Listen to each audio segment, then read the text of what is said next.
안녕하세요. 오늘도 사연살롱을 찾아주셔서 감사합니다. 저는 중학생이 된 딸아이와 새롭게 시작하는 마음으로 첫 해외여행을 하고 돌아온 30대 여성입니다. 저희 모녀가 신중하게 고른 첫 해외여행지는 하와이였어요. 에메랄드빛 바다, 웅장한 산맥, 거기다 화려한 쇼핑거리가 있고 365일 날씨도 완벽하고 게다가 저희 딸이 수상 스포츠를 하고 싶어 했거든요. 저는 무섭기만 하던데 스노우쿨링부터 서핑까지 딸은 혼자서 잘 즐기더라고요. 거기서 만난 한국인 아이들하고도 금방 친해졌고요. 그런 모습을 보면 딱 자기 아빠예요. 하지만 이번 여행은 앞서 말씀드렸듯 저와 딸 단둘이 새로 시작하는 마음으로 다녀온 거였어요. 그게 무슨 말이냐면요. 제가 올해 뜨거운 여름이 오기 전 14년의 결혼 생활을 정리하고 돌싱이 되었거든요.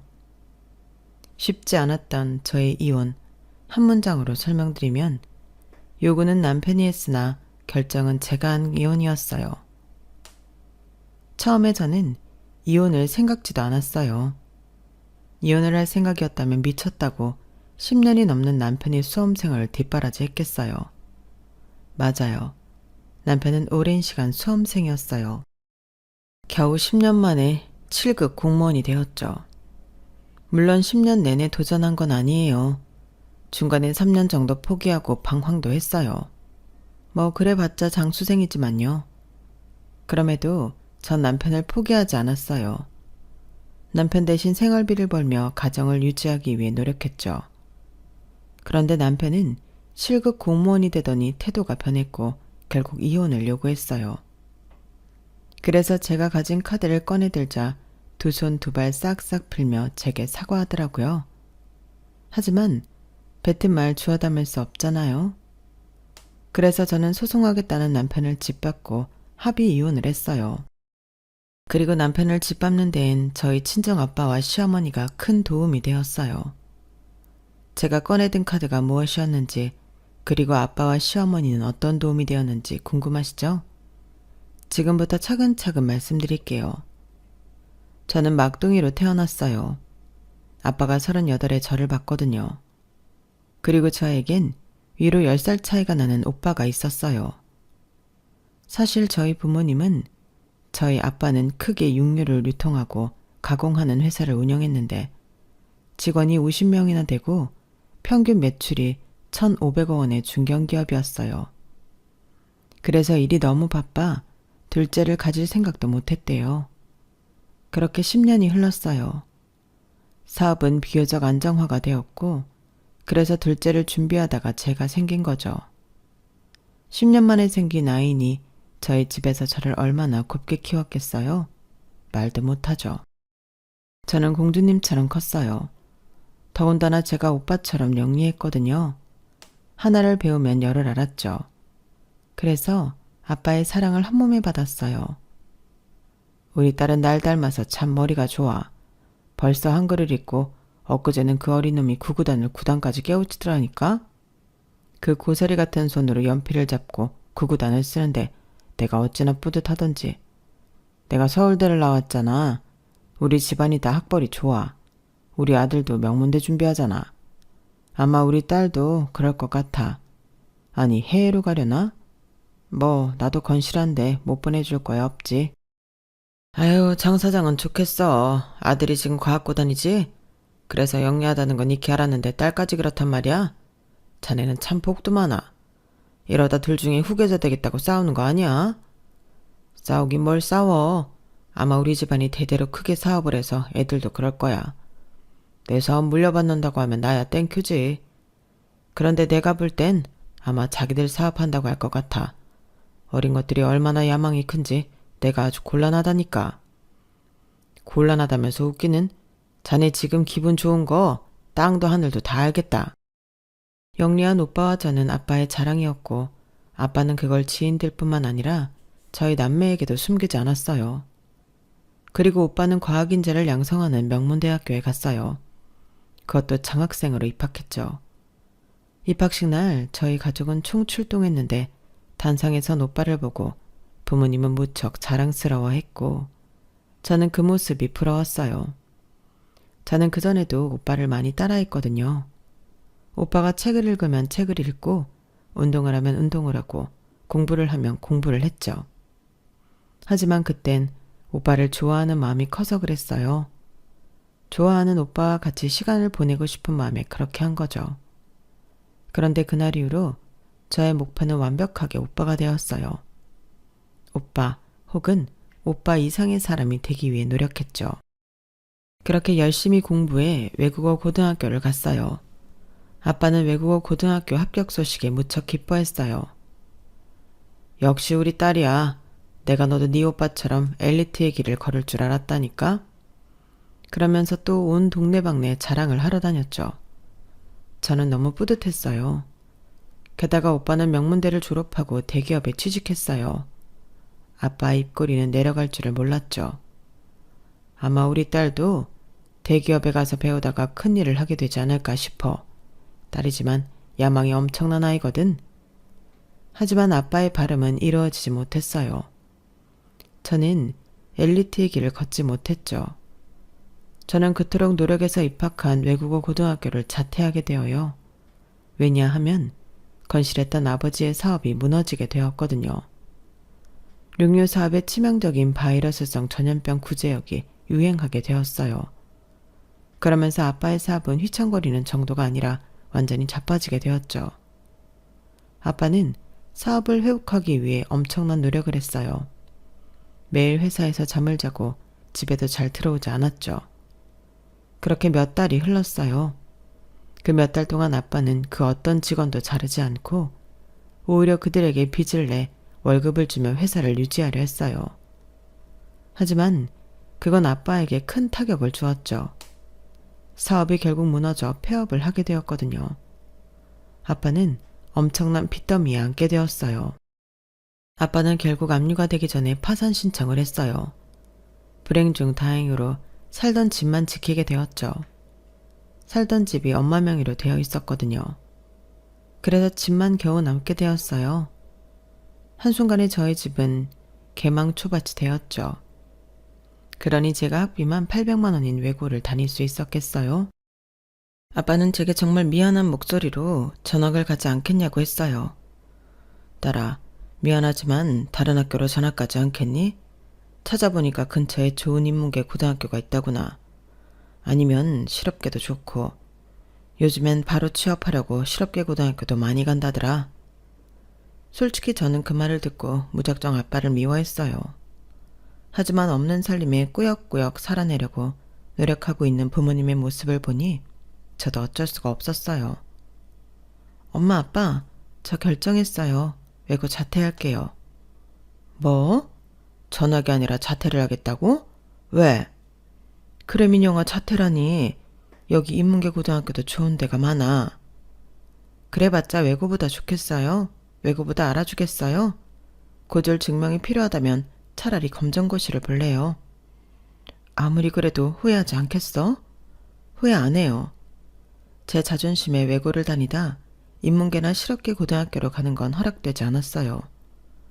물론 지금 생각해보면 어린 생각이에요. 그래도 그땐 진지했어요.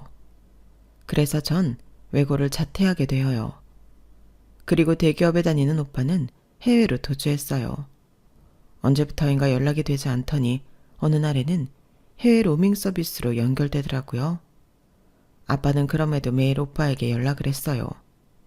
그러니 겨우 전화를 받더라고요. 네, 아버지. 너 지금 어디냐? 왜 전화가 해외 서비스로 넘어가는 거야? 어디 있어?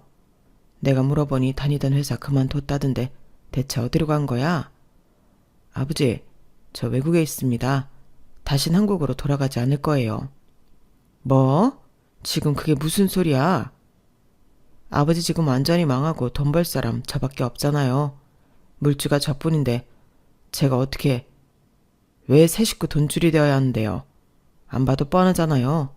전 그럴 마음 없습니다. 키워주신 건 고맙지만 이건 다른 문제예요. 내가 언제 너 보고 돈 달라고 했냐? 나도 자존심이 있는 사람이야. 아들한테 돈 달라고 안 해. 그러니 한국으로 돌아와라. 아니, 외국에 있고 싶다면 있어. 하지만 연을 끊겠다느니 그런 소리는 하지 말거라. 아니요. 사람이 돈 앞에서 나약해지는 거 한두 번 본 거 아니에요. 아버지도 그렇잖아요. 분명히 언젠가 저한테 조금씩 달라고 할 거예요. 최소한 민영의 학비라도 대달라고 하겠죠. 민영이 외고 자퇴했다. 그러니 그럴 일도 없어. 네? 아버지, 아무리 그래도 딸 인생까지 망치려고 하는 거예요? 전도 분명해졌어요. 이제 앞으로 장씨 집안 사람 안 하겠습니다. 여기서 평생 살 거고 한국으로 돌아가지 않을 거예요. 제 걱정은 마세요. 이미 일자리 구했어요. 그럼 건강하세요. 그게 오빠와의 마지막 전화였어요. 그렇게 오빠는 저희 집 식구가 아니게 되었죠. 자퇴를 한 저는 생활비를 벌기 위해 아르바이트를 시작했어요. 중졸이 할 수 있는 아르바이트는 한정적이어서 카페와 PC방에서 일을 했어요. 아르바이트를 하면서 가끔 외국에서 사귄 친구를 만날 때도 있었어요. 하지만 늘 기분이 좋지 않았어요. 너희 집 망했다더니 정말 쫄딱 망했나 보구나. 안 그래도 엄마가 너 만난다니까 만나지 말라고 하더라. 돈 빌릴 수도 있다고 하면서. 맞아. 고작 학비 때문에 자퇴할 정도면. 물론 네 생각해서 빌려줄 수도 있지만 우리의 우정을 생각하면 그러면 안 되지. 빌려달라고 안 해. 나 아르바이트해서 돈도 벌고 있는데 뭘. 그깟 아르바이트 좀 한다고 우리 용돈만큼 벌겠어? 얼마나 버는데? 그건 알 것 없고. 그런데 학교에서 소문 다 난 거야? 나 왜 자퇴했는지? 당연하지. 지역신문에 기사까지 났는데. 모르는 게 이상한 거고 그간 다 모르는 척 해주는 거지. 그래서 너희 아빠는 지금 뭐 하시는데? 막노동이라도 하셔? 아니, 아직 사업 실패한 트라우마가 있어서 지금은 집에서 쉬고 계셔. 뭐? 트라우마? 야, 아무리 그래도 아빠가 그래도 되냐? 그럼 니넨 뭐 먹고 살아? 지금 네가 아르바이트 하는 걸로? 그거랑 엄마가 이모 가게에서 일해. 이모가 뭔 일 하는데? 청소사업 하셔. 청소사업? 건물 청소해주는 거? 거기서 일 도와주면서 돈 벌고 계셔. 진짜 웃긴다. 그럼 거기서 파출부도 해? 안 그래도 우리 엄마가 파출부가 하던데. 한번 소개시켜줘봐. 친하다고 생각한 친구들 틈에서도 저는 조롱의 대상이었고 저는 괴로웠어요.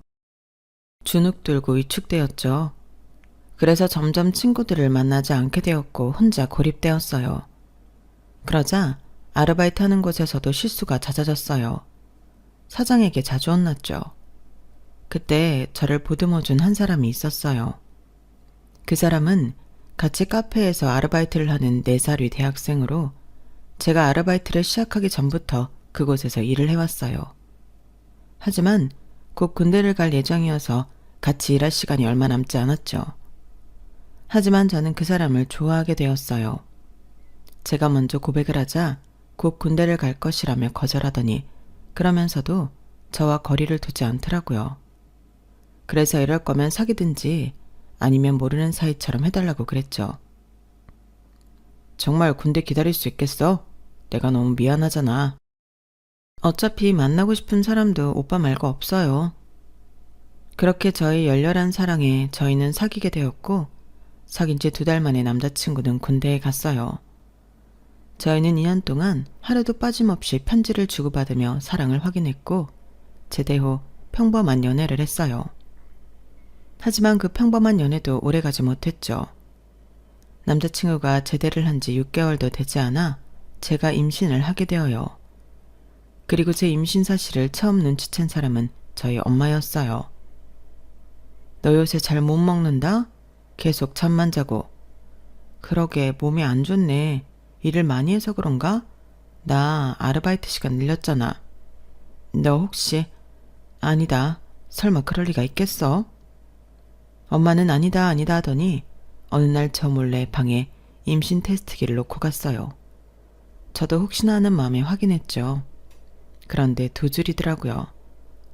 저는 며칠 동안 엄마에게 말하지 못하다가 엄마가 추궁해서 겨우 말을 꺼냈고 그땐 남자친구에게도 말하기 전이었어요. 엄마는 남자친구와 남자친구 가족들을 불러 이야기를 좀 해야겠다고 했어요. 저는 너무 겁이 났지만 남자친구에게 말해 그 자리를 만들었죠. 자리는 무척 엄숙했어요.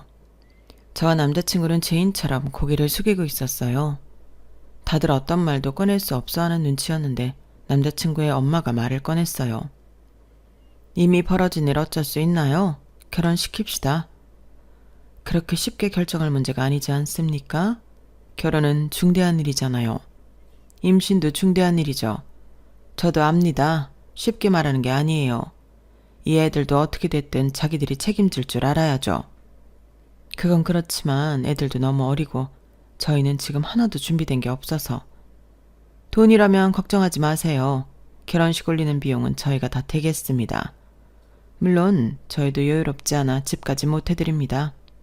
그건 너희들이 알아서 해라. 반지하에 살든 옥탑방에 살든 대신 한 가지 부탁을 드리겠습니다. 네, 뭔가요? 애들 결혼식 올린 뒤부터 저희와 연을 끊어주셨으면 합니다. 저희 집에 올 필요 없습니다. 명절이어도 가족 행사에도 올 필요 없습니다. 제가 저희 아들 그 집에 드리겠습니다. 보니까 아들도 없는 것 같은데 잘 된 일이죠. 상견례가 아닌 상견례 자리가 끝난 뒤에 남자친구에게 물어보니 사실 자기 집안도 엘리트 집안인데 자기가 제일 뒤처진 유전자라고 해요.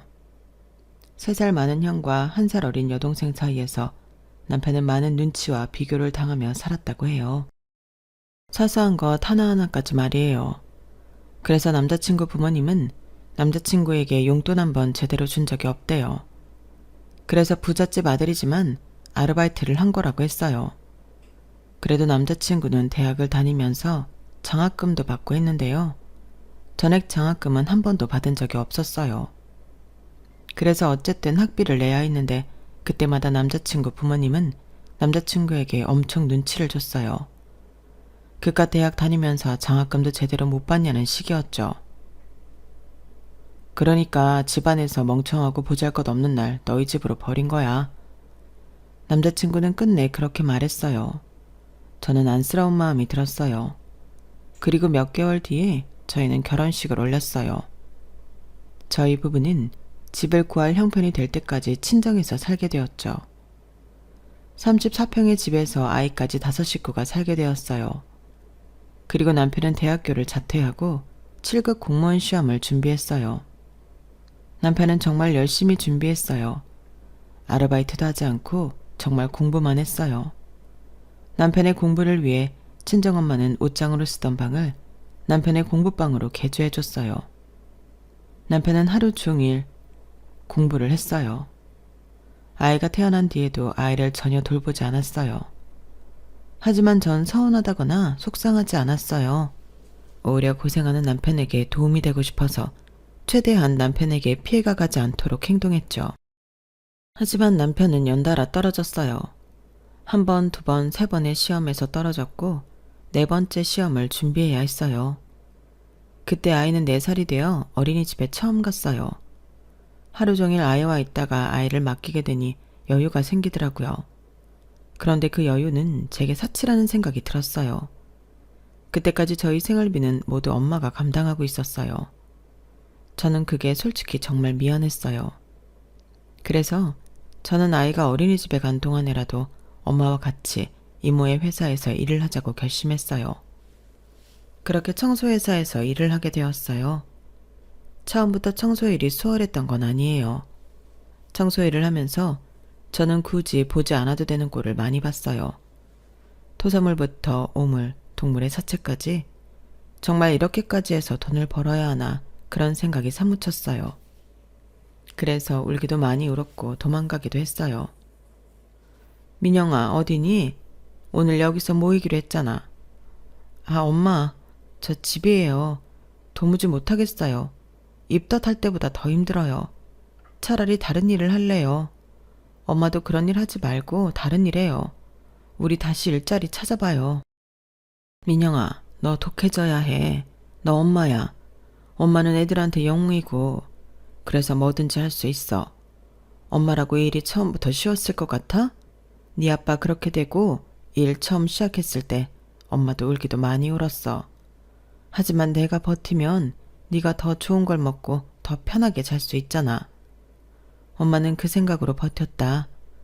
엄마라는 게 그런 거야. 뭐든 할 수 있어. 누구보다 강한 게 엄마야. 너 네 아들 낳았을 때 그 기분 기억하니? 세상 모든 걸 다 바칠 수 있을 것 같던 그 기분 말이야. 그때를 기억해. 네가 일을 하면 버티면 네 아들 인생이 달라지는 거야. 그래도 청소일은 아닌 것 같아요. 아무리 그 돈을 준다고 해도. 강하게 생각해. 솔직히 너 초보인데 그 정도 주는 거면 이모가 너 많이 생각해 주는 거야. 솔직히 어디 가서 너 중졸이잖아. 중졸이 버젓이 일할 데가 없기도 하고 이 정도 페이 받지도 못해. 현실적으로 생각해. 냉정하게 판단해. 오늘은 엄마가 네 몫까지 대신할 테니까 잘 생각해봐. 저는 엄마에게 그 말을 듣고 제 자신이 모자라다고 생각했어요. 아직 엄마라고 하기엔 부족한 사람이라고요. 그래서 굳은 결심을 하고 다시 청소일을 시작했어요. 물론 다시 포기하고 또다시 도전하기를 반복했지만 9년이라는 시간이 흐르고 이젠 눈을 질끈 감지 않아도 청소일을 할 수 있는 지경에 이르렀죠. 저 스스로 성장했다는 걸 느꼈어요. 하지만 남편은 제자리였어요. 남편은 9년의 시간이 흐르도록 7급 공무원에 합격하지 못했어요. 물론 중간에 3년 정도 남편은 공부를 하지 않았어요. 공부를 하지 않고 놀다가 고졸의 신분으로 중소기업에 취직했죠. 하지만 거기서 적응하지 못했어요. 매일 시체 같은 얼굴로 출근해 시체보다 못한 얼굴로 퇴근했죠. 왜 이렇게 힘들어하는 거야? 무슨 일 있어?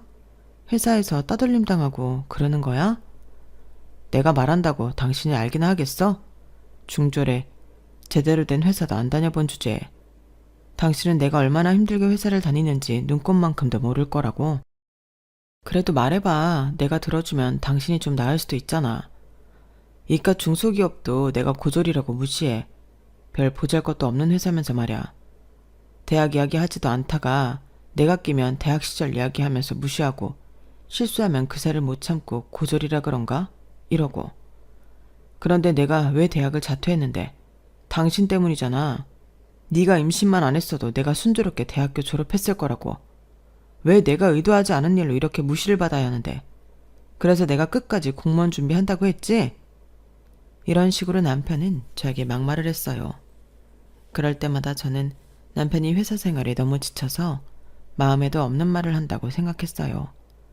그렇게 자신을 달랬죠. 하지만 계속 남편은 나아지지 않았어요. 그래서 결국엔 회사를 그만두라고 했어요. 다시 공무원 준비를 하라고요.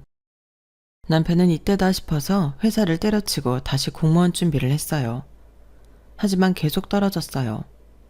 저는 이해가 되지 않았어요. 남편은 정말 공부만 했거든요. 방에 틀어박혀 밥만 겨우 먹고 공부만 했어요. 휴대폰을 거실에 두고 들어갔고 방엔 그 어떤 미디어도 없었어요. 그러니 딴 생각을 하는 게 아니라면 순 공부 시간만 반나절이 넘어가는데 남편이 대체 왜 합격을 못하는지 의문이 들었죠. 게다가 저희 부모님도 남편의 계속된 불합격에 말려야 하는 것 아니냐며 걱정했어요. 민영아, 김서방 저러는 것도 하루 이틀이지. 계속 떨어지는 것 보면 자기 운명이 아닌 거야. 다들 2, 3년이면 붙는 시험이라는데 그러니까 네가 잘 말해서 포기하게 만들어라. 언제까지고 너만 벌어서 세 식구 먹여 살릴 수도 없잖니? 그래 딸, 저렇게 죽어라 공부하는데도 안 되는 거면 네 엄마 말대로 운명이 아닌 거야. 아니면 아빠가 대신 말해줄까? 남자 대 남자로 말이야. 아니에요. 아빠가 말하면 오히려 더 반감될 거예요. 걱정해주는 마음 잘 알아요. 걱정시켜드려 죄송하고요. 제가 잘 말해볼게요. 그래서 저는 남편에게 용기 내어 공무원 준비를 그만할 수 없겠냐고 물었어요. 그러자 남편이 울더라고요. 닭똥 같은 눈물을 뚝뚝 흘리면서 한 번만 기회를 달라고 하더라고요. 나한테 한 번만 기회를 줘. 올해까지만, 딱 올해까지만 해볼게. 올해도 떨어지면 나 다시는 공무원 시험 준비한다고 설치지 않을게. 나도 정말 붙고 싶어. 붙어서 너랑 우리 아들 호강시켜주고 싶어. 이제껏 당신이 나 때문에 고생한 거 다 알아.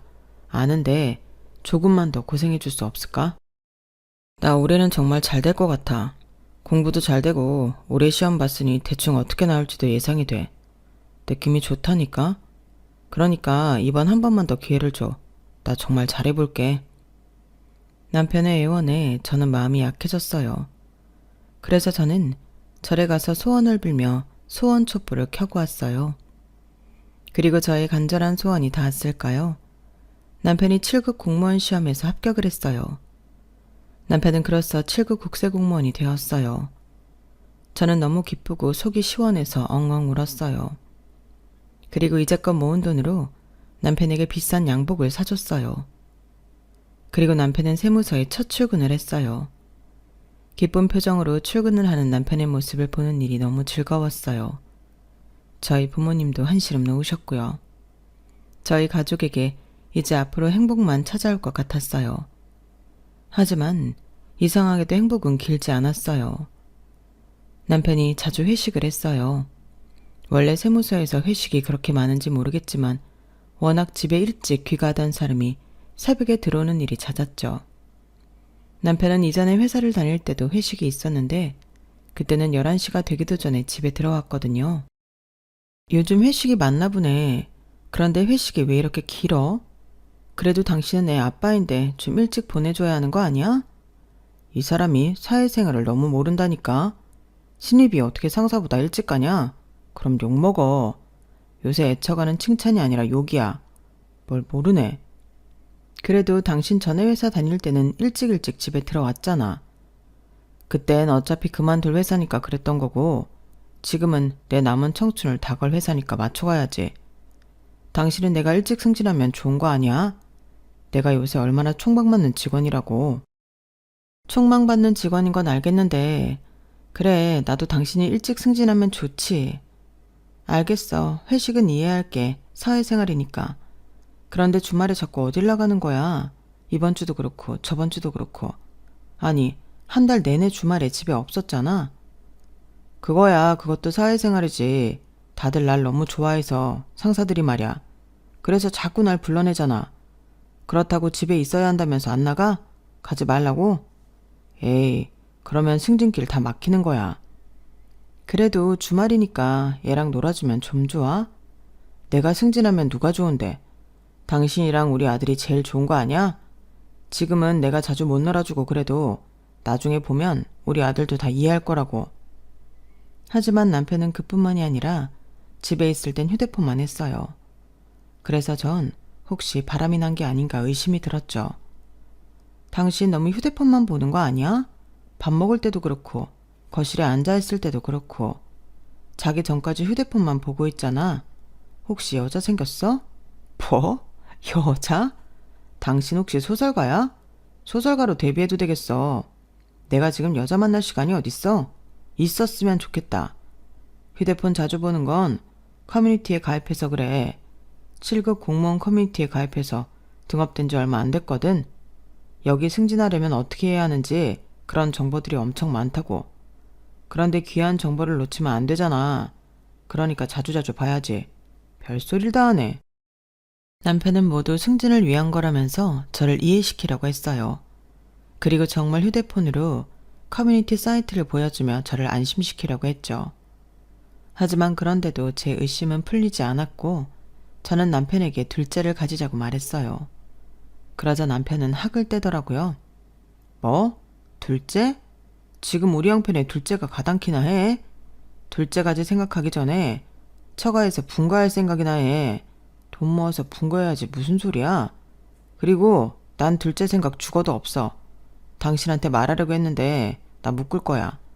하나면 충분하지. 뭘 둘째야. 지금도 정신없는데 둘째까지 생기면 내가 온전한 정신이겠어? 장민영 씨, 허튼 생각하지 말고 분가할 생각이나 하세요.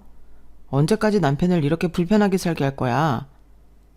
남편은 처가살이 하는 것에 대한 불만을 이젠 대놓고 표현했어요. 그러면서 한 번도 그런 적이 없었는데 반찬 투정을 하질 않나? 저희 부모님이 뭘 물으면 대꾸도 잘 안 하고 제가 저희 부모님에 대해 부탁이라도 하면 하기 싫다고 대놓고 말했죠.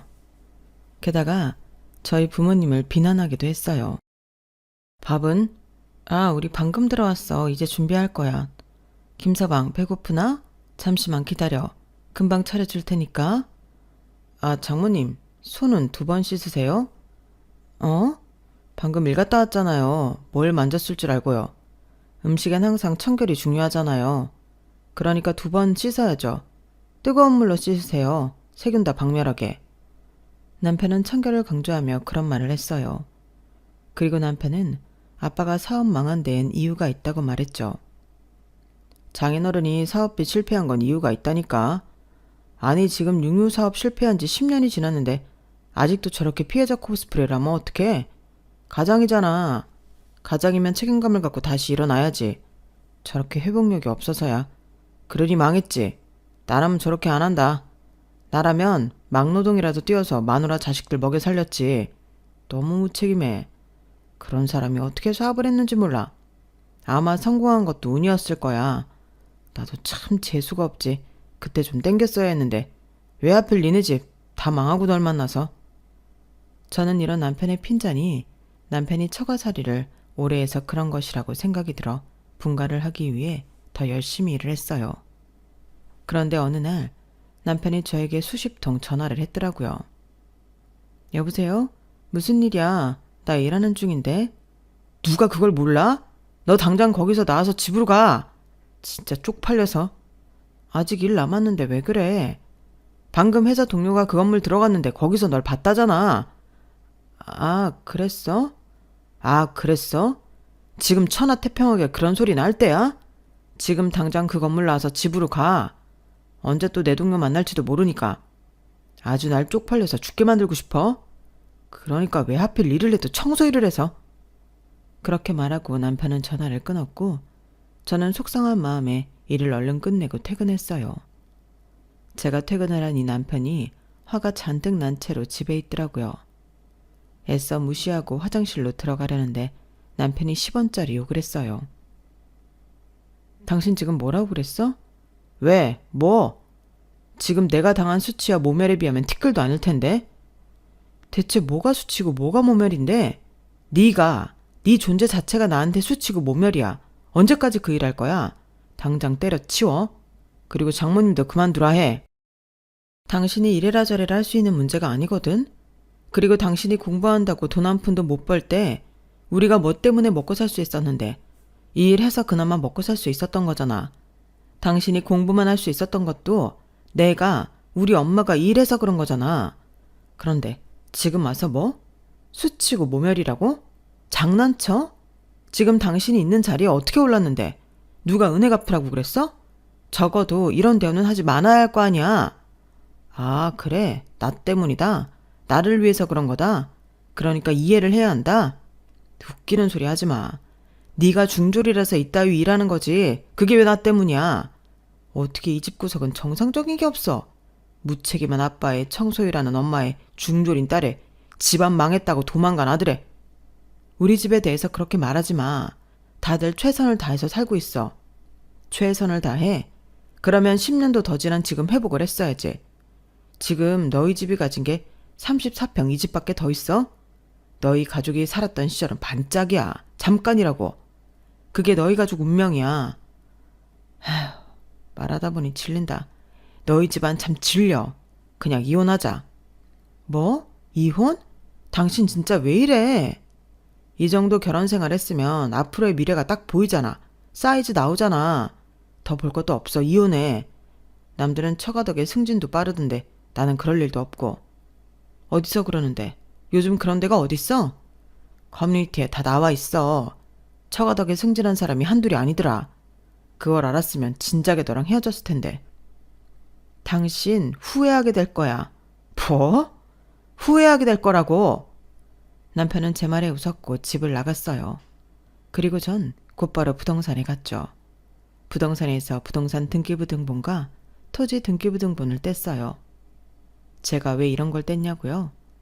사실은 제 명의로 건물과 아파트가 있거든요. 그 사실을 알게 된 때는 청소일을 하게 된 지 얼마 안 돼서였어요.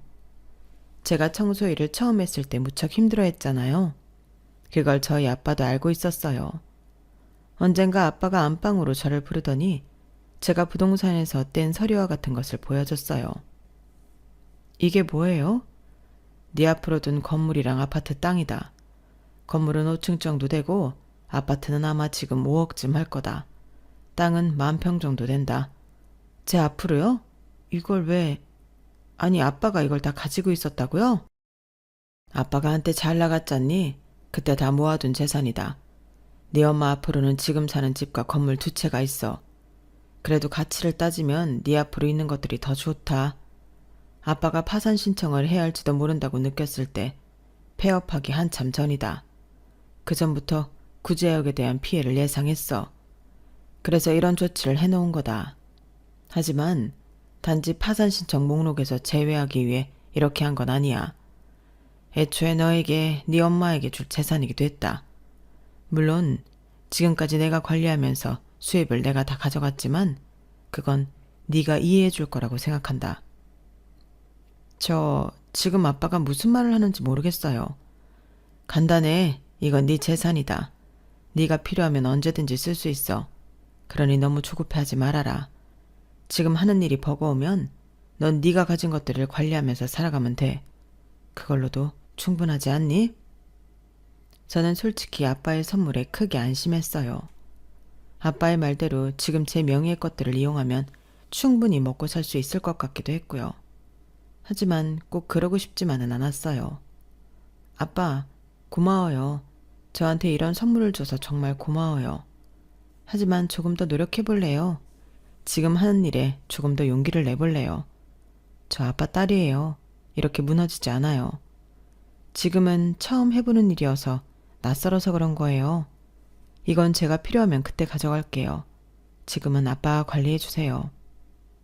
저는 아빠에게 제 뜻을 전하고 다시 청소일에 용기를 내었어요. 그래도 아빠의 선물을 알기 전과 후의 마음가짐이 다르더라고요. 언제든 돌아갈 곳이 있다는 생각에 안심이 되었어요. 하지만 몰랐어요. 아빠의 선물이 이런 식으로 사용될 줄은 말이에요.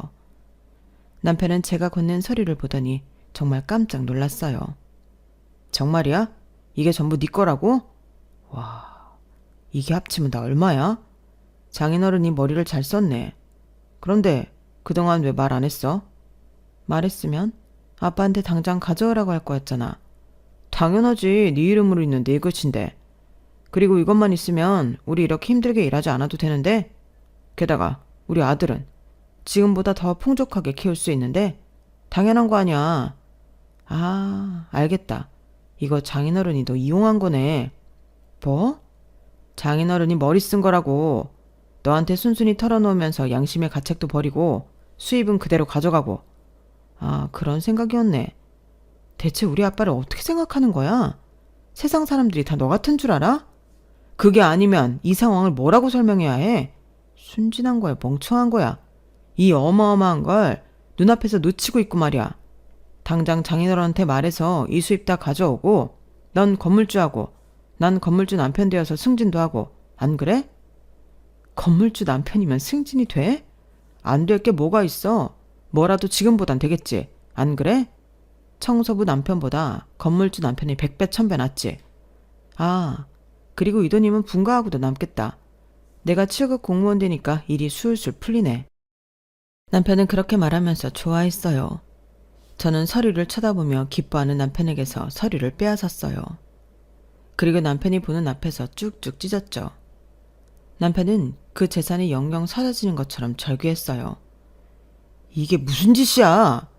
이거 찢는다고 내 재산이 사라지진 않아. 근데 당신한테 이 재산은 없어. 없는 거야. 왜? 나는 당신이랑 이혼할 거니까. 당신이 원하는 대로 해줄게. 이혼해. 무슨 소리야. 이제 내 인생이 술술 풀리려는 와중에 무슨 이혼이야. 난 이혼 못해. 절대 못한다고. 그러면서 남편은 어린아이처럼 땡깡을 부렸어요. 그리고 제가 심상치 않다는 것을 느꼈는지 무릎을 꿇으며 사과하더라고요. 저는 받아주지 않았어요. 당장 저희 부부 방으로 가서 캐리어에 남편의 짐을 쌌죠. 남편은 짐을 싸는 저에게 계속 애원했어요. 그러다 폭력적으로 변하더라고요. 남편은 캐리어로부터 저를 밀치고 캐리어에 있는 물건들을 던지고 캐리어를 발로 찼어요. 그러면서 남편의 분노 게이지는 점점 더 상승했고 이내 저를 때리려고 했죠. 그때 남편의 휴대폰으로 전화가 왔어요. 남편은 확인하더니 무척 당황하더라고요. 누군데? 엄마. 남편은 당황하며 안절부절 못했어요. 그러다 전화를 받았죠. 오랜만이구나. 잘 지내니? 휴대폰 너머로 시어머니의 목소리가 들렸어요. 네, 잘 지냈죠.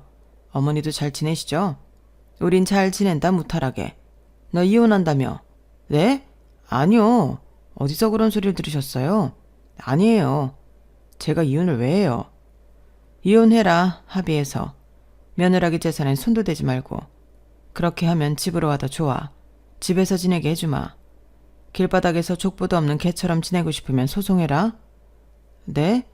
그런데 재산은 어떻게 하셨어요? 사실은 저 시댁 식구 중 시어머니와는 연락을 계속 주고받고 있었어요. 북면 상견례에서 시어머니가 남편을 버리겠다고 말했지만 사실은 시어머니도 엄마인지라 남편이 걱정되었던 모양이에요. 어떻게 제 전화번호를 알았는지 결혼식 이후 전화가 왔어요. 나 선호 애미 되는 사람입니다. 지금 통화 가능한가요? 옆에 선호는 없었으면 싶은데. 아, 지금 저 혼자 밖에 나와 있어요. 괜찮습니다. 상견례 자리에서 그렇게 냉정하게 말해놓고 먼저 연락을 해서 미안하게 생각해요. 내가 이렇게 연락을 한 건 다름이 아니라 우리 아들이 모자라고 부족해도 옆에서 잘 지켜주고 보듬어주길 부탁하고 싶어서예요. 선호 씨 부족하지 않아요, 어머님. 충분히 좋은 사람이고 보시다시피 책임감도 있는 사람이에요. 좋은 남편이 될 거예요. 좋은 아빠가 될 거고요. 그렇게 생각해준다면 고마워요. 볼 때마다 느꼈지만 우리 아들이 좋은 신부감을 얻었네요. 아닙니다. 그런데 가끔 이렇게 연락드려도 될까요? 그래도 되겠어요? 가끔 찾아뵐게요. 저랑 어머님 손녀랑요. 남편에겐 비밀로 하고요. 고마워요. 내가 뭐라도 도울 일이 있으면 말해줘요. 도움이 될 테니까. 하지만 살면서 한 번도 시어머니에게 부탁한 적이 없었어요. 그리고 부동산을 가면서 처음으로 부탁했죠. 합의 이혼을 하게 해달라고요. 제 부탁에 시어머니는 난감해하며 남편이 무슨 잘못을 했는지 물었어요. 그래서 저는 이제껏 있었던 일을 모조리 말씀드렸어요. 저는 무엇보다 시어머니가 남편에게 또 한 번 실망하게 되는 게 걱정스러웠어요. 예상대로 시어머니는 남편에게 크게 실망했고 저의 부탁을 들어주기로 했어요. 그러니 전화가 온 건 의도된 설정이에요. 타이밍은 계산하지 못했는데 타이밍까지 좋았죠. 결국 남편은 시어머니의 전화를 끊고 이혼 서류에 도장을 찍었어요. 길바닥에 족보도 없는 개는 되게 쉽나 보네? 제 말에 남편은 말없이 캐리어에 짐을 쌌어요. 그렇게 저희는 이혼했어요. 남편과 이혼을 한 저는 앞서 말씀드린 것처럼 딸과 첫 해외여행을 다녀왔어요. 그리고 검정고시를 보기로 결심했어요. 서점에 가서 공부할 책들을 사왔어요. 딸과 함께 열심히 공부할 생각이에요. 그리고 올해 검정고시에 붙으면 대학도 생각 중이에요. 그리고 저는 제 명의의 아파트를 팔았어요. 그런 뒤 아빠에게 드렸죠. 뭐든 다시 시작해봐요. 그렇게 말하자 아빠는 울면서 저를 안아주었어요. 그리고 아빠는 다시 육류 사업을 준비 중입니다. 여기까지가 제 사연입니다. 아빠의 선물로 시원한 이혼을 한 저의 이야기 어떻게 보셨나요? 혹시 여러분들도 인생을 바꾼 선물을 받아보신 적이 있으신가요? 여러분들의 인생을 바꿀 기적이 언제라도 배송되기를 바랍니다. 들어주셔서 감사해요. 내일이 더 행복하실 거예요. 여러분, 사연 댓글에 응원과 현명한 조언 부탁드려요. 좋아요와 구독은 저에게 큰 힘이 됩니다. 오늘도 좋은 일 가득하세요.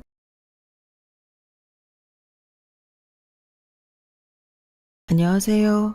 오늘도 사연 살롱을 찾아주셔서 감사합니다. 저는 저만의 도자기 브랜드를 만들어 대박을 친 30대 여성입니다. 저는 도예과를 졸업해 국내 도자기 회사의 디자인팀에서 12년간 근무를 하다가 퇴직 후 저만의 브랜드를 만들었어요. 그리고 브랜드를 런칭한 지 6개월 만에 대박을 쳤죠. 저희 제품이 유명 여배우의 유튜브에 노출이 되었거든요.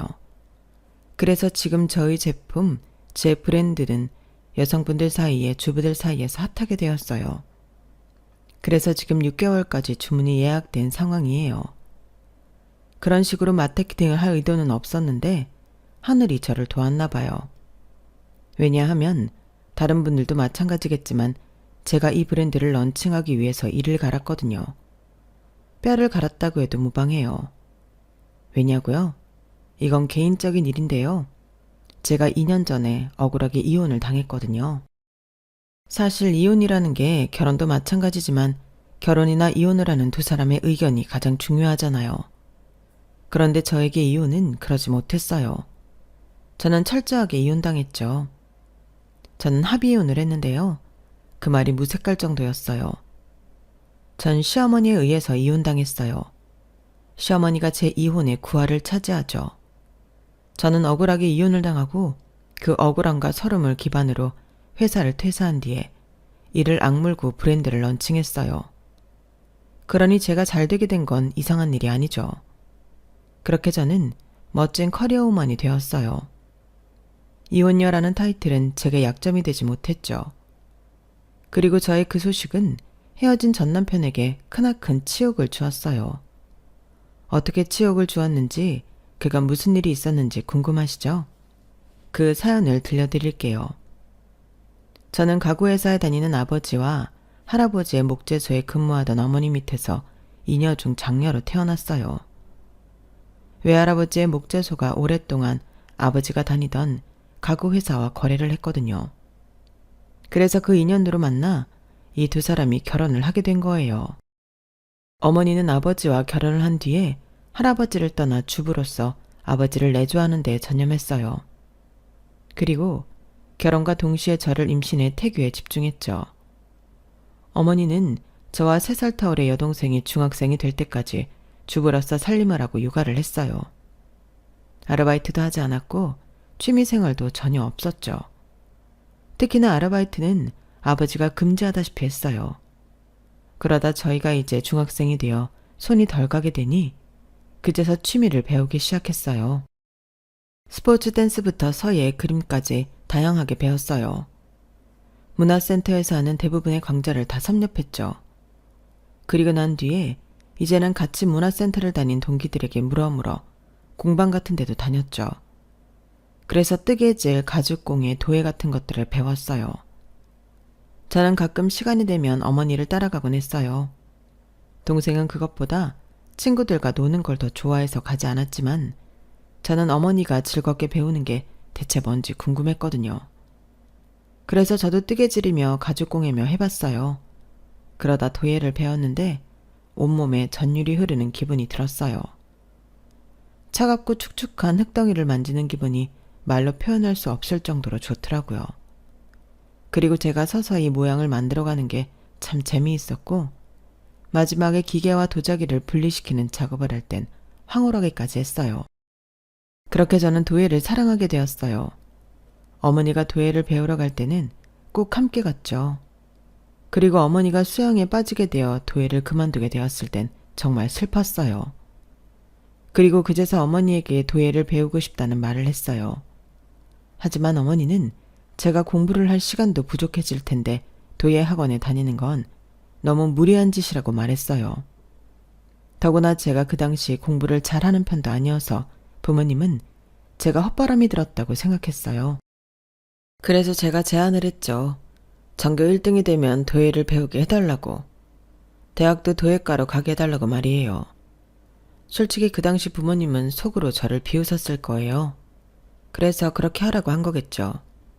하지만 저는 그 제안에 모든 걸 걸었어요. 그래서 저는 정말 전교 1등을 하게 되어요. 정말 밤새 공부했거든요. 쉬는 시간에 친구들과 대화도 나누지 않았어요. 그러니 부모님은 한 번 더 저를 말리다가 두 손 두 발 다 들었어요. 도예 학원에 등록해줬죠. 대신 성적이 떨어지면 학원도 자르겠다고 했어요. 그래서 전 더 치열하게 공부했어요. 그 결과 저는 성적도 떨어지지 않고 도예 학원에서도 잘리지 않았어요. 고등학생 때도 전교 1등은 아니지만 반에서 1등은 꼭 했어요. 그래서 우리나라에서 가장 좋은 도예과에 합격했죠. 그때의 기쁨은 지금도 잊을 수 없어요. 저는 정말 원하던 학과에 갔기 때문에 정말 열정적으로 수업에 임했어요. 그리고 즐기는 자를 이기는 사람은 없다고 하죠. 저는 수석을 놓치지 않았어요. 장학금을 받으며 학교를 다녔죠. 그렇게 저는 도예과를 졸업하고 도자기 회사에 취직해요. 디자인팀에서 근무했고 빠른 속도로 과장까지 승진했죠. 과장까지 승진한 것을 가족들이 축하해줬어요. 고급 양식집에 가서 와인을 마시며 축하를 받았죠. 그리고 그때 아버지는 제게 선자리를 권유했어요. 그건 너무 뜻밖의 일이었어요. 아버지는 제 연애에 관여하는 스타일이 아니었거든요. 제가 첫사랑이 대학생 때인데 그때 실패해서 식음을 전폐했을 때도 아버지는 무덤덤했어요. 그리고 제가 군대에 간 남자친구를 기다리겠다고, 제대하면 결혼을 하겠다고 말도 안 되는 소리를 했을 때도 별 대꾸를 안 했어요. 그리고 누구를 만나도 얜 별로다, 걘 괜찮다 이런 얘기도 하지 않았어요. 그래서 그 제안은 너무 뜻밖이었죠. 아빠는 내가 누굴 만나도 양아치를 만나든 누굴 만나도 상관없는 거 아니었어요? 너는 무슨 말을 그렇게 하니? 어차피 결혼할 생대가 아니니까 아무 소리 안 한 거지. 하지만 이제 너도 슬슬 결혼 준비해야지. 그래서 내가 제안하는 거야. 어떤 사람인데요? 누구길래 만나보라는 말을 해요? 아빠랑 같이 일하는 직원인데 그렇다고 나이가 많은 건 아니고 너랑 동갑이야. 직급은 대리. 한참 후배지. 그런데 얘가 참 싹싹하고 머리도 좋고 똑 부러진 데가 있어. 그리고 부모님한테도 잘하고. 대리요? 내가 부장인데 어떻게 대리를 만나요? 봐봐. 아빠는 내가 누구를 만나도 상관없다니까? 참, 어떻게 사람을 직급만 보고 판단하니? 걔도 금방 너처럼 과장 달 거다. 한번 봐라. 앞날이 창창한 애라니까? 아빠 안목을 한번 믿고 만나봐. 뭐, 아빠가 인정하는 사람이라면 한번 만나는 볼게요. 그래, 아빠랑 내일 백화점 가서 옷이랑 구두 좀 사자. 내가 혼자 가서 사오려고 했는데 네 사이즈를 몰라서. 그냥 내가 가지고 있는 거 입으면 되죠. 너무 오버하는 거 아니야? 네가 아빠의 얼굴이잖니. 그러니까 좋은 옷 입고 나가야지. 내일 가자. 시간 되지? 그렇게 저는 아버지를 따라 백화점에 가서 샤넬 원피스의 구두를 골랐고 아버지가 사줬어요. 그리고 선을 보러 갔는데 이게 무슨 일인지 아버지가 같이 가겠다는 거예요. 아빠, 아무리 그래도 아빠가 가는 건 좀 그렇지 않아요? 그 사람도 부담스럽고 나도 부담스럽고. 에이, 내가 있는 게 덜 부담스럽지 않겠어? 결국 아버지는 천연덕스럽게 함께 선자리에 갔어요. 세 사람이 모여 어색하게 밥을 먹었는데, 아니, 사실 어색한 건 저뿐이었어요. 소개팅 상대와 아버지는 식사를 하면서 일 이야기와 같이 서로 공통 분모가 있는 대화를 했거든요. 저는 겉돌았죠. 무슨 이야기를 하는지 모르겠더라고요. 그러다 남자가 제 눈치를 보고 저에 대해 몇 가지 물었어요. 그리고 대답은 아버지가 다 했죠. 뭐 취미나 그런 것들도 아버지가 대답했어요. 그러면서 아버지는 제 자랑을 엄청나게 늘어놓았어요. 우리 딸이라서 이런 이야기를 하는 게 아니라 어릴 때부터 열정적인 애였어. 도예에 빠지더니 도예과에 보내달라고. 그러면 전교 1등을 하겠다고 하는 거야. 그런데 어이쿠 정말 전교 1등을 해버리는 거 있지? 그리고 대단한 건 그 성적을 유지했다고. 저는 나쁘끄러워서 그 자리에서 일어나고 싶었어요. 정말 그 정도로 아버지는 제 자랑을 늘어놓았어요. 그때 남자 반응은 어땠냐고요? 당연히 직장 상사가 하는 말인데 고분고분 들었죠. 맞장구도 치고요. 그렇게 식사 시간이 끝나고 아버지는 자리를 피해 주셨어요. 그래서 둘이서 커피를 마시며 대화를 했고 나와 보니 아버지가 차에서 기다리고 있어서 아버지 차를 타고 귀가했어요. 어때? 괜찮지? 사람은 괜찮은 것 같던데요. 선하고. 그래? 그럼 날 잡을까? 네?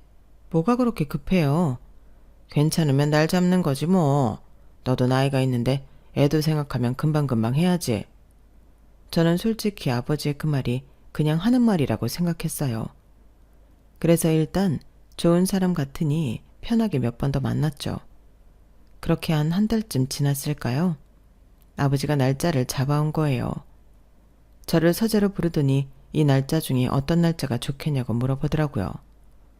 아니, 얼마나 만나봤다고 날짜를 잡아요. 쇠불도 당김에 빼라고 좋을 때 얼른 날 잡아야지. 왜? 성현이가 별로냐? 누가 별로래요? 제 말은 너무 급하다는 거죠. 둘이 좋으면 됐지 뭘 그래. 성현이도 보니까 너한테 완전히 빠졌더만. 그리고 너 어릴 때 군대 제대하자마자 결혼했다고 한 그놈도 석 달만 하고 나한테 그런 말 했잖아. 지은아, 너 이제 어린 나이 아니다. 물론 나이가 들어서 이것저것 재보는 거겠지만 지금이 결혼하기 나이도 적당하고 1년만 지나면 너 노산하고 그땐 늦어. 좋으면 빨리빨리 해. 아빠, 좀 이상해요. 원래 뭐든 이렇게 급하게 결정하는 사람 아니잖아요. 그래, 내가 다 아니까 그러는 거야. 넌 내 딸이니까 알고 성현이는 같이 일해본 시간이 기니까 알고 둘 다 성품 훌륭하고 미래 창창하고 더할 나위 없이 좋은 짝 같으니까 그렇지. 아빠가 언제 허튼 일로 밀어붙이는 거 봤어? 그야 저도 그 사람이 영 아닌 건 아니었어요. 오히려 좋은 사람 같았죠. 배려심도 깊고 다정하고요. 특히나 사람이 순한 게 좋았어요. 그래서 저는 남자에게 상황이 이렇다는 걸 말했어요. 그러니 남자는 이미 알고 있더라고요. 그러더니 자기는 좋다고 결혼하고 싶다고 하더라고요. 그렇게 저희는 만난 지 한 달 만에 날짜를 잡았고 아버지가 전세자금을 마련해줘서 집도 구했어요. 그 후에 상견례를 했죠. 시아버지는 구청 사회복지과에서 근무하는 5급 공무원의 조용조용한 스타일이었어요. 그리고 시어머니는 복장도 그렇고 언행도 그렇고 소박한 분이었어요. 아버지는 상견례 자리에서 대놓고 본인이 전세자금을 줘서 집을 구했다고 말했어요. 그러니 나머지는 부탁한다고 말을 더했죠. 그러자 시부모님은 고개를 숙여가며 감사를 표현했어요. 분위기가 좋은데 이런 말씀 드리기가 송구스럽습니다만 제가 하나 부탁을 드리겠습니다. 아무래도 제가 성현이와 같은 직장 같은 부서에 근무하고 있지 않습니까?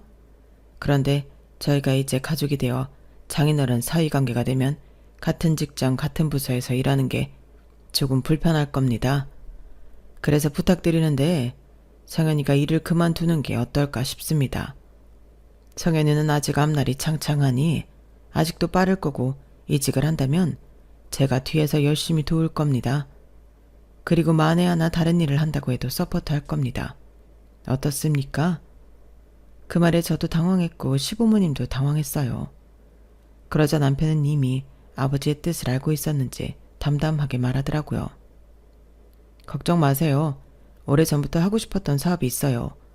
구상은 오래전에 끝났고 투자가 걱정이었는데 아버님이 도와주신다고 했어요. 들여보니 아버지가 남편에게 투자 명목으로 사업 자금을 5억이나 준다고 했어요. 저는 그 또한 놀라서 아버지를 쳐다봤죠. 그러자 아버지는 태연하게 그럴 생각이라고 말했어요. 그러자 시부모님은 안심을 한 듯 다시 고개 숙여 감사를 표현했어요. 갑작스럽게 진행된 결혼인 만큼 여러 시행착오가 있을 줄 알았는데 결혼은 순조롭게 진행되었어요. 그리고 남편은 약속한 대로 결혼한 뒤에 퇴사를 했고 사업자 등록을 마친 뒤에 사업을 시작했어요.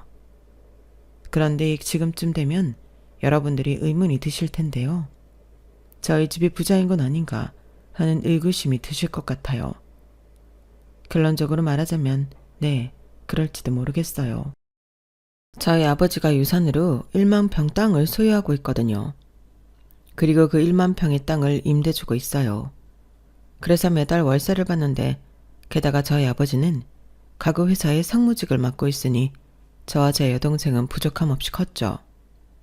한 번도 살면서 모자란 게 없었던 것 같아요. 사실 도예도 학비도 그렇고 실습을 위한 공간료, 장비 유지비가 꽤 드는 편이거든요.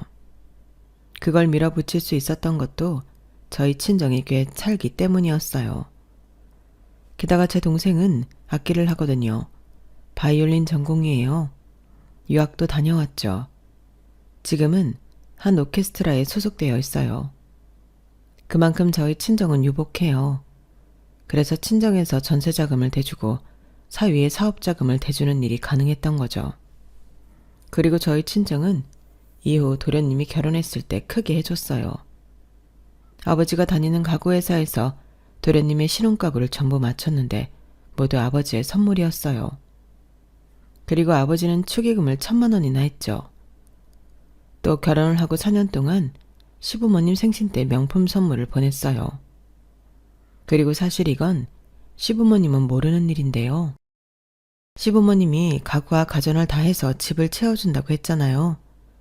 그런데 제가 집에 가보니 모두 중저가 브랜드에 심지어 어떤 가구는 중고였어요. 그걸 제가 아버지에게 말했는데 그 말을 듣자마자 아버지가 시부모님이 채워준 가구와 가전을 모두 내다 팔았어요.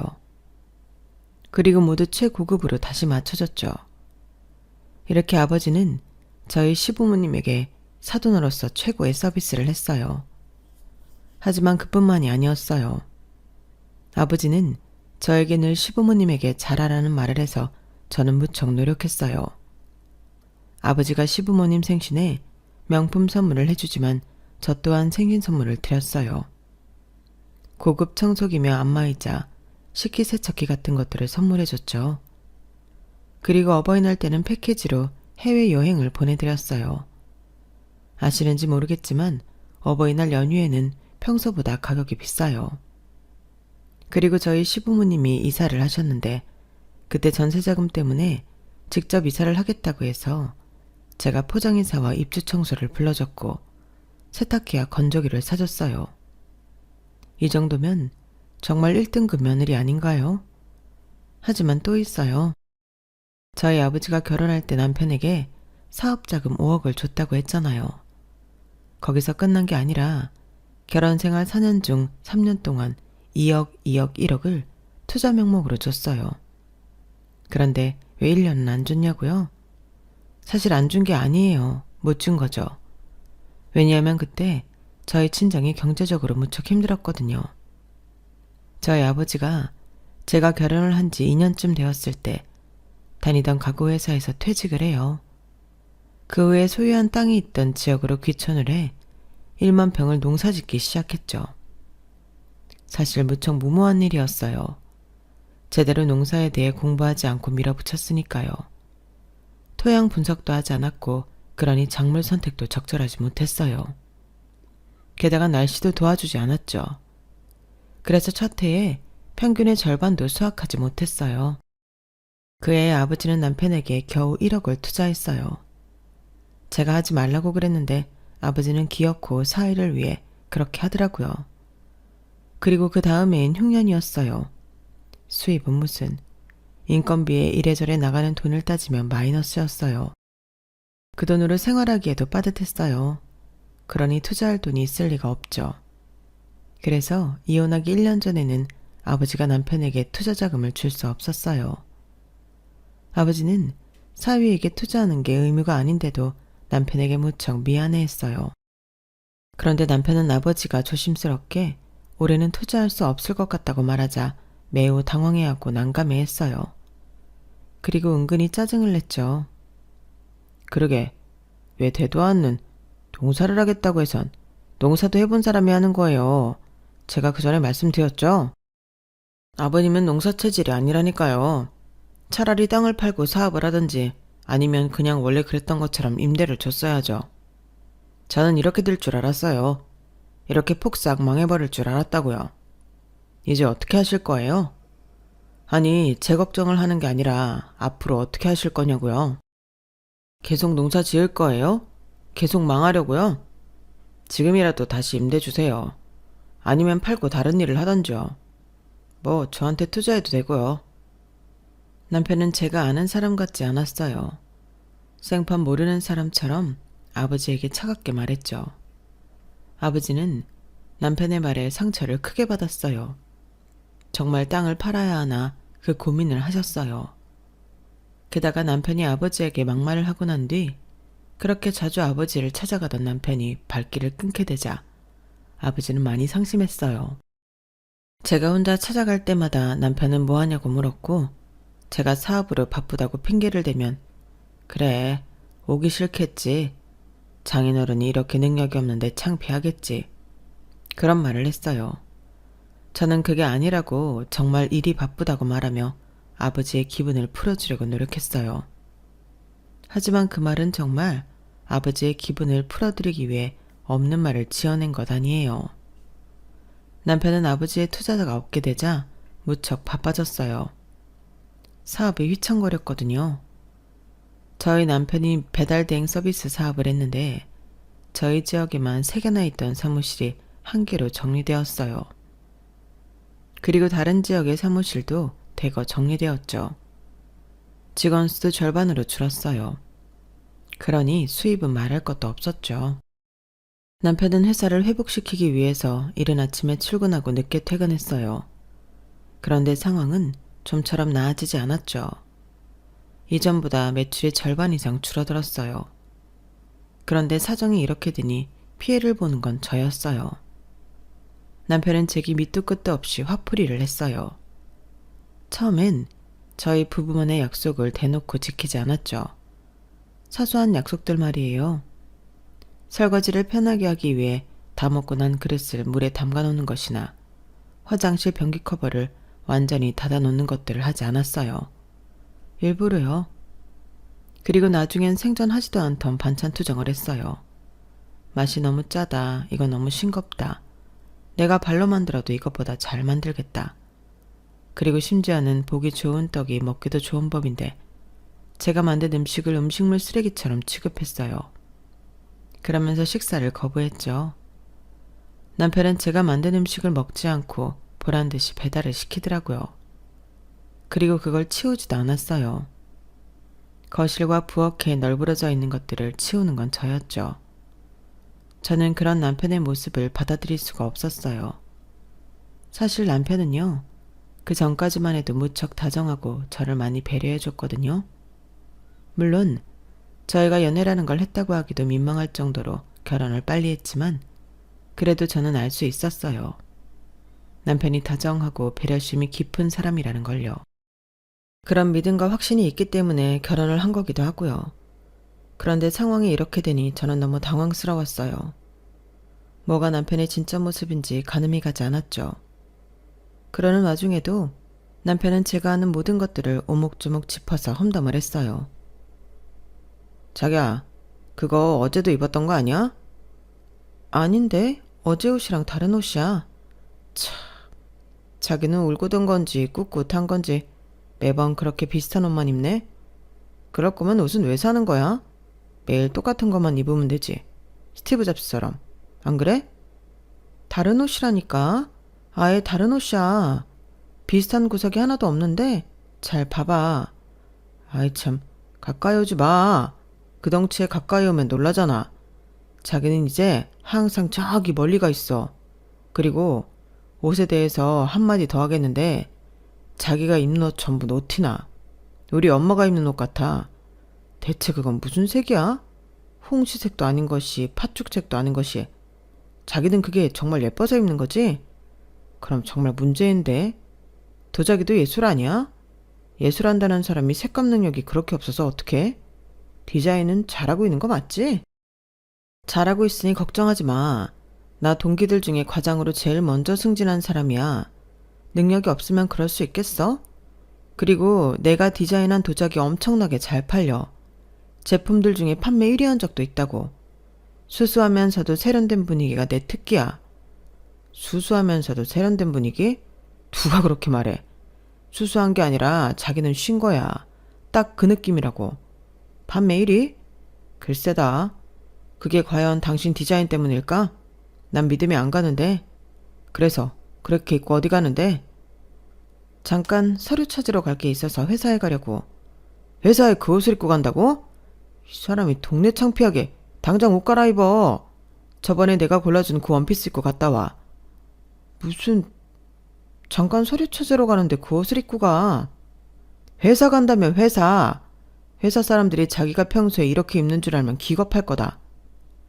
내가 출근할 때 입는 옷이랑 별 차이 없어. 색도 비슷하고. 그냥 조금 펑퍼짐할 뿐이야.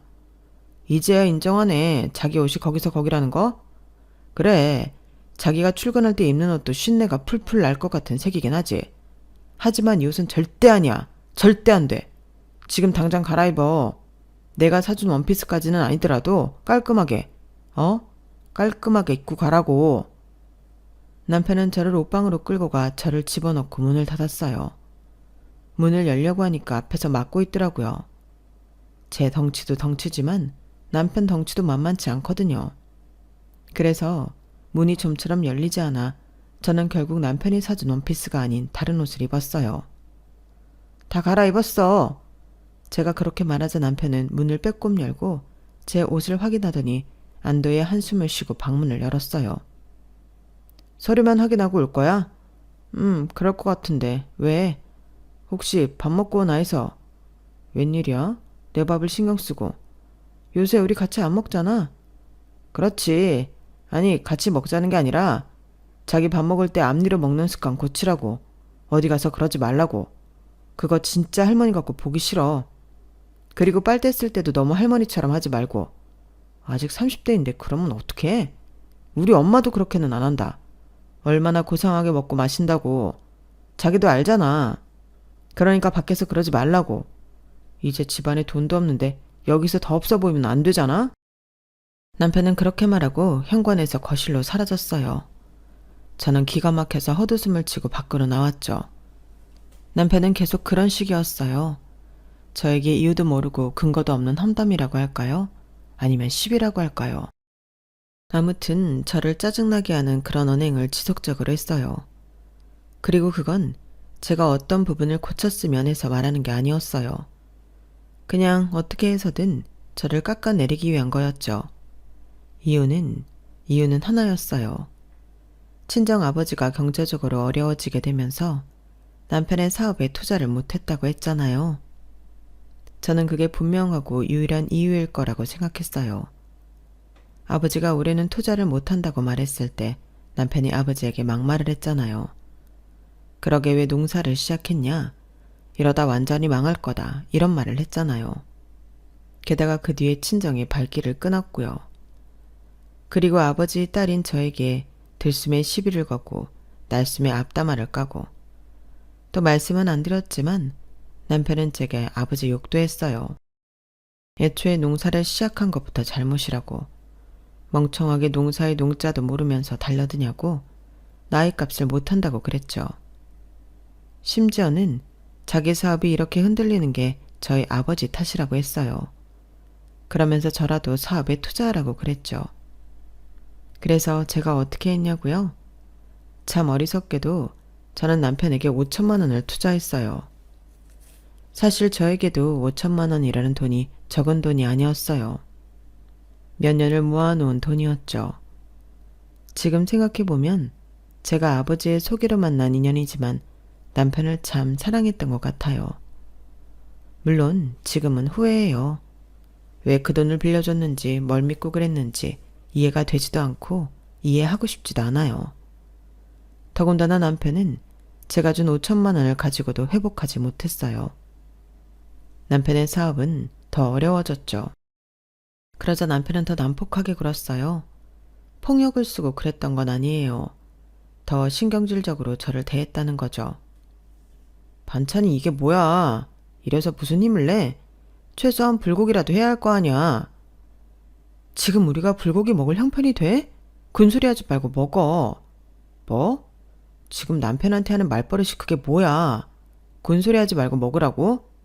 너 옛날 같았으면 아주 빈손으로 쫓겨났어. 알아? 정말 재수가 없으려니까. 재수 없으면 먹지 마. 치운다 그럼? 어쭈? 내가 이렇게 된 게 다 누구 탓인데 이렇게 나와? 다 너랑 너희 아버지 때문이잖아.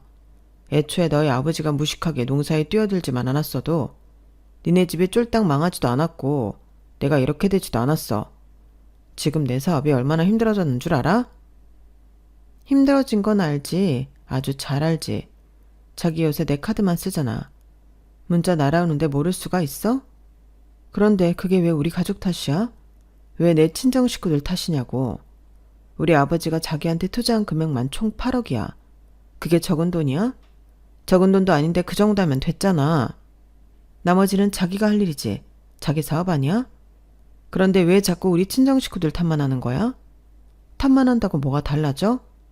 근본적인 문제가 뭔지 앞으로 어떻게 하면 될지 그런 것들을 생각해야지. 자기 그 생각하고 있어? 내가 볼 땐 아닌 것 같은데. 저는 이번에는 참지 않았어요. 저를 모욕하고 저희 친정 식구들을 모욕하는 남편에게 한 소리를 했죠. 사실 맞잖아요. 아버지가 투자한 8억, 제가 투자한 5천만 원이 결코 적은 돈이 아니잖아요. 그런데 남편은 제가 하는 말을 귓등으로도 안 들었어요. 이게 아주 5천만 원 빌려줬다고 못하는 소리가 없네.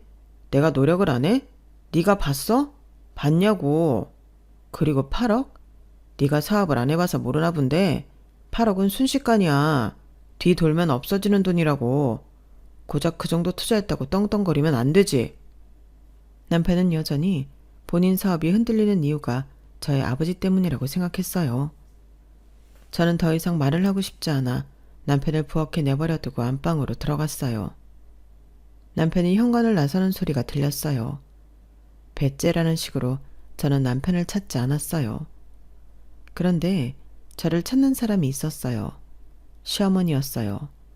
시어머니는 저에게 전화를 해서 남편이 시댁으로 왔고 이런저런 이야기를 하는데 사실이냐고 물었어요. 들어보니 남편은 제가 뱉은 말만 시댁에 전한 것 같더라고요. 하지만 사실은 사실이니 맞다고 했어요. 그러니 시어머니가 한숨을 푹푹 쉬어요. 내가 정말 참고 또 참고 있었는데 오늘은 꼭 말해야 할 것 같구나. 너는 어쩜 사람이 그렇게 매정하니? 네 남편이잖아. 네 남편이 사업을 하면서 그렇게 힘들어하는데 도움을 주지 못할 망정 그런 악담을 하면 어떻게 하니? 내가 네가 한 말을 듣고 너무 놀라서 손이 벌벌 떨리더라. 우리 아들이 네 카드를 쓰고 싶어서 쓰겠니? 그걸 쓰면서도 우리 아들 마음이 편했겠어? 그런데 그런 이야기를 해서 애한테 상처를 주니? 너 원래 그런 애였니? 어머님, 무슨 말을 들으셨는지 모르겠지만 솔직히 상현 씨가 너무 저희 가족 탓만 하잖아요. 맞잖아요. 저희 아버지가 투자를 안 해서 자기 사업이 망했다잖아요. 그런 억지가 어딨어요? 그런 투정이 어딨냐고요. 억지라고? 투정이라고 했니? 너 이런 식으로 우리 아들을 눈치 주고 그랬던 거야? 돈 좀 못 벌어온다고? 예. 사업이라는 게 늘상 호황일 수는 없는 거야. 한번 흔들릴 수도 있는 거지. 그리고 사돈이 투자를 안 해서 이렇게 된 것도 틀린 말은 아니잖니? 그리고 사돈이 투자를 못하면 딸인 너라도 와이프인 너라도 투자를 했어야지. 아, 제가 5천만 원 준 건 말을 안 했나 보네요. 5천만 원? 그런 말은 들은 적이 없다만 사실이어도 고작 5천만 원 가지고 그게 도움이 되겠니? 시어머니는 자꾸 저에게 가진 돈을 모두 남편 사업에 투자하라고 말했어요. 저는 급기야 그냥 전화를 끊었어요. 사실 시어머니가 이렇게 맹목적인 건 이유가 있었어요. 남편이 사업을 하면서 시아버지는 구청에서 퇴직하고 남편이 주는 생활비로 두 분이 생활했거든요. 시부모님이 전세를 주고 사는데 전세금이 오를 때도 남편이 대신 내줬어요. 이래저래 남편이 시부모님에게 준 돈이 적지 않아요. 그러니 남편의 사업이 휘청이는 그때 생활비도 받지 못하고 집세가 오를까 불안하고 그랬겠죠. 그래서 시부모님은 저희 부모님에게 받은 명품이며 제게 받은 선물들을 팔기까지 했어요. 그렇게 지내고 있었죠. 그러니 이렇게 맹목적일 수밖에요. 하지만 이해를 하고 넘어가기엔 시댁 식구들의 사상이 이해가 되지 않았어요. 저희 부모님을 모욕하는 것도 참을 수 없었고요. 그래서 집에 들어오지 않는 남편을 찾지 않았어요. 그리고 이사를 해버렸죠. 그러자 사실을 안 남편이 제가 회사에 있을 때 엄청나게 전화를 했어요. 저는 남편에게 새집 주소를 알려줬고 퇴근 후 시어머니와 남편이 그 집으로 왔어요. 뭐야? 평수가 왜 이래? 작은 평수로 이사했어. 그 집 둘이 살기엔 너무 컸잖아. 물론 지금은 나 혼자 지내지만. 그 집은 완전히 팔았어? 가보니까 다른 사람이 나오던데? 완전히 팔았지. 이제 여기가 우리 집이야. 내가 네 속셈을 모르는 줄 알아? 네가 새 아파트던 그 집 팔고 작고 허접한 집을 구한 이유를 모르는 줄 알아? 사실 제가 더 작은 집으로 이사한 이유는 경제적으로 어려운 아버지를 돕기 위함이었어요. 남편은 그걸 아는 것 같았죠. 그리고 시어머니도 그걸 눈치챈 것 같았어요. 시어머니는 집을 둘러보더니 혀를 찼어요. 그 좋던 가구도 몇 개는 팔았구나? 그 돈 다 어딨니? 벌써 사돈 갖다 줬니? 어차피 그 집도 아버지 돈, 풀로 아버지 돈이었어요. 뭐 문제가 돼요? 여우 같은 기집애 같으니라고. 네 부모만 부모냐? 내가 알아보니 너 매달 너희 부모한테 생활비 준다며. 내가 어떻게 사는지 너 모르지 않잖아. 내가 그 아끼는 명품 팔아가며 쌀 사고 반찬 만들고 하는데 네 부모만 부모냐? 어머님 아버님은 성현 씨가 책임져야죠. 그리고 성현 씨가 저한테 그런 식으로 말하고 대하는데 제가 왜 시부모님을 도와드려야 하죠? 너 아주 이러다 우리 아들 돈까지 너희 부모한테 바치겠다? 어? 처가에서 내 아들 등골 빼먹겠네. 그러면서 시어머니는 저를 보고 이혼하라고 말했어요. 그리고 남편이 서류를 저에게 건넸죠. 난 다 썼으니까 써서 보내. 난 이런 코딱지만한 집에서 못 살아. 너나 살아. 그런 뒤에 남편과 시어머니는 제 욕을 하면서 현관문을 나섰어요. 그렇게 전 이혼녀가 되었어요. 합의 이혼을 한 뒤에 저는 회사를 다니다 1년 전 퇴사를 했어요. 그리고 말씀드렸다시피 제 도자기 브랜드를 런칭했어요. 처음엔 집안에 반대가 있었어요. 너무 무모하게 큰일을 저지르는 것 아니냐고 우려했죠. 하지만 저에게 브랜드 런칭은 오래전부터 계획하고 구상한 일이었어요. 절대 무모한 일이 아니라고 부모님을 설득했어요. 반드시 성공할 거라고 약속했죠. 그리고 전 정말 그럴 수 있을 것 같았어요. 왜냐하면 제 몸속 가득히 분노와 억울함이 쌓여 있었거든요. 저는 그 분노와 억울함이 저를 성공시킬 거라고 그래야만 한다고 생각했어요. 그래서 철저하게 준비해 브랜드를 런칭했죠. 그리고 하늘은 스스로 돕는 자를 돕는다고 브랜드를 런칭한 지 6개월 만에 한 여배우의 유튜브에서 제 도자기가 소개된 계기로 제 브랜드는 대박을 쳤어요. 거의 1년 동안 예약이 꽉 차게 되었어요. 저는 정말 바쁜 하루를 보냈어요. 지쳐서 잠에 들었고 일을 해야 한다는 기쁜 마음으로 눈을 떠 하루를 보냈어요. 그렇게 1년이 지났어요. 한날 아버지가 너무 바쁜데 집으로 오라고 하는 거예요. 꼭 가야 해요? 저 정말 바쁜데. 와보라니까. 너도 좋아할 만한 소식이다. 하도 그렇게 말하길래 저는 퇴근을 하고 일이 많은데도 본가에 갔어요. 가니 아버지는 한바구음을 짓다가도 미안한 표정을 지었어요. 왜요? 무슨 일인데요? 아빠가 정말 미안하다. 너를 억지로 결혼시켜서 복이 다 날아갔다가 네가 이혼을 하니 복이 다시 돌아온 것 같구나. 그게 무슨 소리예요? 네가 이혼을 하고 직후에 너도 나도 얼마나 힘들었냐. 그런데 지금 봐라. 너도 사업을 성공시키고 나도 나대로 잘 살고 있고 얼마나 좋으냐? 정말 미안하다. 자식이라고 그 삶이 내 삶이 아닌데 참 내 것처럼 손으로 주물렀구나. 이제 앞으로 그럴 일 없으니 안심하고 훨훨 날거라. 무슨 일 있었어요? 저는 아버지의 말을 도통 이해할 수 없었어요. 그래서 물으니 아버지가 전 남편을 만났다는 거예요. 아니, 내가 셔츠를 바꾸려고 오늘 백화점에 갔다. 주차를 하려고 발렛을 맡겼는데 거기서 손을 들고 성현이가 오는 거야. 네? 나는 처음에 눈을 의심했다. 그런데 발렛하는 사람들이 옷이 다 똑같잖냐. 그 옷을 입고 있더라고. 사업은요? 내가 여기서 뭐 하냐고 사업은 어쩌고 이라고 웃냐고 물었더니 아무 말도 안 해. 그래서 내 벤츠 차키를 주니까 알아서 주차를 하더라고. 그리고 아버지가 셔츠를 바꾸고 차를 다시 받으니 메모가 있었어요. 메모에는 다시 기회를 주십시오 라고 써 있었어요.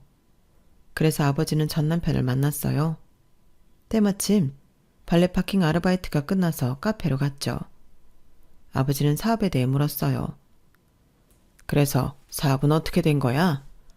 아, 넘겼습니다. 매출이 영 안 나와서 빚도 많이 생겼고요. 그리고 지금은 파산 신청했습니다. 그 정도로 상황이 안 좋은 거야? 네. 집도 다시 이사했어요. 차도 팔고요. 가지고 있는 건 거의 다 팔았습니다. 그 차 팔아도 얼마 안 나올 건데. 네, 얼마 안 나오더라고요. 그래서 그런데 저 좀 도와주시면 안 되겠습니까? 남편이 아버지에게 사정사정을 했어요. 이번이 마지막으로 기회를 달라고요. 그 집에 평생 봉사하겠다고요. 그 이야기를 아버지는 차분하게 듣고는 일단 남편에게 사과했어요. 일단 미안하다. 내가 내 욕심에 내 딸한테 좋은 짝을 주겠다고 너희들 결혼 덤프트럭처럼 밀어붙인 거 미안하다. 네? 왜 그런 말씀을? 지금 네 모습을 보니 그 말이 절로 나오는구나. 정말 미안하다. 그럼 저한테 기회를... 아니, 말을 잘못 이해했나 본데 나는 이제 내 딸 인생에 관여하지 않기로 했어. 그리고 네가 네 인생을 망쳤다면, 그렇게 생각한다면 그건 투자한 8억으로 퉁 치자. 비싸게 쳐줬지? 네? 그리고 알고 있는 것 같은데 우리 집은 괜찮아졌네. 괜찮은 정도가 아니지. 아주 살아났어. 내가 가지고 있던 땅 말일세. 그 땅에 아파트가 지어지고 도로가 났거든. 그래서 내가 꽤 많이 보상을 받았어. 방금 본 차도 그 돈으로 산 차야. 그것만 있는 줄 알아? 그 아파트 분양권 사서 3년 뒤에 입주해. 그리고 건물 2채도 사고 애들 엄마 가구 대리점 접고 가구 백화점 하나 크게 냈다네. 그리고 그게 장사가 잘 되더라고. 너도 알지만 나도 그렇고 우리 애들 엄마도 그렇고 아주 오래 가구만 본 사람들이잖아. 어쩌면 그때 네가 나한테 했던 말도 다 맞아. 사람이 잘하는 일을 해야 해. 나는 농사에 무지했고 공부도 연구도 안 했고 흉년을 날씨탓만 했는데 돌아보니 내 탓이더라고. 그때 그 말은 정말 죄송합니다. 제가 그때 머리가 돌았었나 봐요. 아니야, 그럴 것 없어. 정말 네가 맞는 말을 했어. 그리고 내 말에 또 무슨 의미가 있는 줄 아나? 네? 네 사업이 쫄딱 망한 것도 자세히 들여다보면 네 탓일 거야. 아닐 수가 없어. 그렇죠. 다 제 탓입니다. 그렇다고 너무 쫄아서 대답할 것도 없고. 네 부탁에 나는 제대로 대답을 한 것 같은데 왜 자꾸 못 알아먹지? 그러게 진득하게 기다리지. 그러면 내가 또 호구처럼 몇 억씩 투자해 줬을 텐데. 뭐, 네 복이지. 안 그러니? 아버지는 그렇게 말하고 자리에서 일어났어요. 그리고 카페를 나가려다가 다시 전 남편에게 돌아왔어요. 아, 그리고 내가 제일 중요한 소식을 안 전했는데 우리 지은이 사업한다? 자기 브랜드 내서 지금 대박 쳤어. 내가 보상금 받고 3억씩 딸들한테 줬거든. 그 돈으로 사업하고 있어. 나 다음에 지은이한테 연락할 생각이었지? 그런데 아마 연락 안 받을 거야. 내 딸이 요새 정말 무지하게 24시간이 모자라도록 일하거든. 걔가 지금 벌어들이는 수익이 나보다 많을걸? 그러니까 네가 오르지 못할 나무라는 거 내가 힌트 준 거야. 아버지는 그 이야기를 저에게 전해주면서 폭소를 했어요. 그때 성현의 표정을 네가 봤어야 했는데 얼마나 어리빠진 표정이었는지. 참, 사람은 고쳐 쓰는 거 아니라고 그 말도 좀 전해주지 그랬어요. 아, 그렇네. 그 말을 못 전했네. 나중에 혹시라도 너한테 연락 오면 전해줘. 그리고 남편은 속없게도 제게 문자를 보냈어요. 다시 기회를 달라고요.